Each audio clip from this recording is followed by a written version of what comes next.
Hello, welcome back to my channel. I'm Larry LZ. This is Somewhat Rowdy. Today we're going to be discussing the 8 bedevilments of the afflicted, subject number 2, which is cannot control emotional natures. This is something that affects people in recovery. This is something that affects people with past traumas. This is something that affects people with PTSD and PTS. This is something that affects normal day-to-day life. Over the pettiest things. It's not having that emotional regulation causes a lot of unnecessary chaos in life. So some examples of this are being easily overwhelmed to changes in plans. This would be a change in a situation, even something petty, that leads to intense reactions. I'm talking mood swings, outbursts of anger, anxiety, even sadness. Literally crying over spilled milk.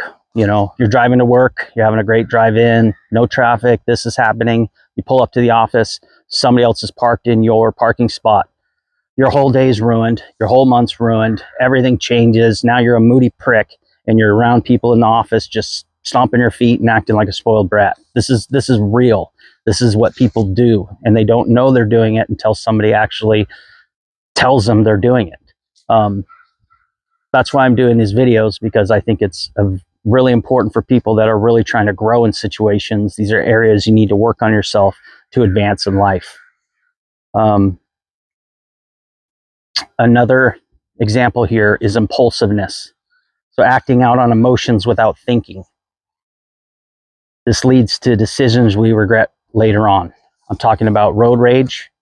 I'm talking about breaking tools, throwing your phone, smashing glasses, slamming your computer, saying shit to people that you love that you really shouldn't be saying. I know you don't mean it at the time and you're always regretting what you say, but it happens. You know, it hurts people. You hurt the people you love by reacting these ways, and it just causes unnecessary chaos within the household. So for myself, I have to practice mindfulness. You know, that's I've learned to create space between my emotions and my reaction to situations. It's something I've had to master over time. It's not mastered. I'm still a work in progress.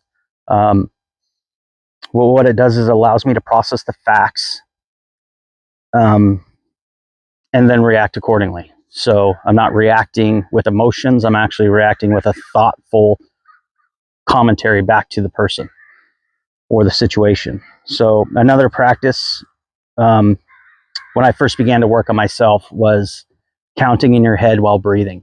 I know this sounds ridiculous and like something that is just stupid and you hear it all the time, but trust me, it works. It worked for me. I know it'll work for you if you haven't tried it.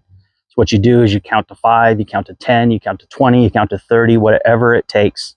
And then while you're counting in your head, you need to be breathing into your nose and out through your mouth. And what this does is your brain starts to focus on you counting. Your body starts to focus on your breathing.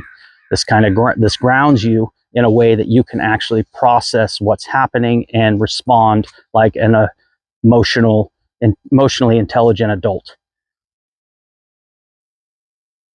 Another common practice is keeping a log or journal. So you're taking notes to help identify those triggers and patterns that are causing these emotional outbursts.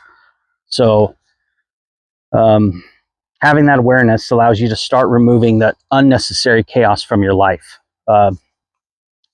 It's extremely important. It doesn't sound like it. I might sound like a fool right now. I don't know what I'm talking about, but trust me, it helps to identify those triggers, and it allows you to process things in a better way. So now I want to circle back into being overwhelmed and anxiety. So anxiety will cause you to shut down and bottleneck progress in both personal and professional lives. You're going to miss deadlines, you're going to waste money, you're going to waste time, and you're going to miss out on opportunities to help improve your life.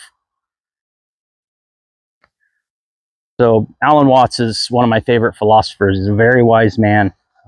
If you don't know who Alan Watts is, I advise you to take a minute to look up some of his lectures, maybe read some of his literature. There's millions of videos out here on this platform. I don't know if you hear the owl. I got an owl hooting in the background. But yeah, so no, Alan Watts is a brilliant man. This is one of my favorite quotes by him. No amount of anxiety makes any difference to anything that is going to happen. There's so much truth to this, so much truth. No amount of anxiety is going to change the outcome of anything. All it's going to do is cause confliction. The owl is just hooting. It's beautiful. So professionally, I practice this every morning before I turn on my computer, before I answer any phone calls, before I return calls or text messages, and that is making my list. So for me, I am a visual person. I have to get the chaos out on paper, otherwise I'm completely overwhelmed in my mind. So having it on paper allows me to organize and take action on the chaos. So my list generally consists of musts. This must get done. I'll have a section for needs. This is medium, high priority stuff that needs to get done as soon as the musts are knocked out. And then I do a to-dos. So to-dos are fallback items, less high priority, things that are busy work, doesn't necessarily need to happen this week, but you need to stay out in front of it, those kinds of things. You know, and that list will change as you're progressing through the week.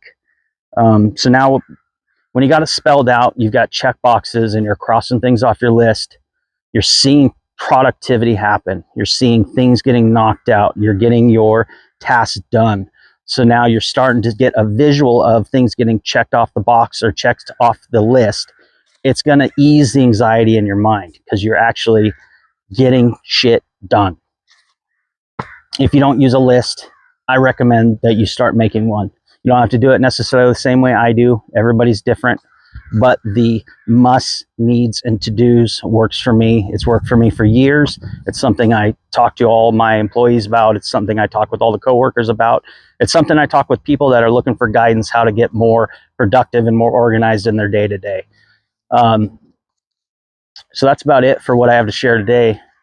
Thanks for watching. Looking forward to making more videos with you. Hope you have a great day. Cheers.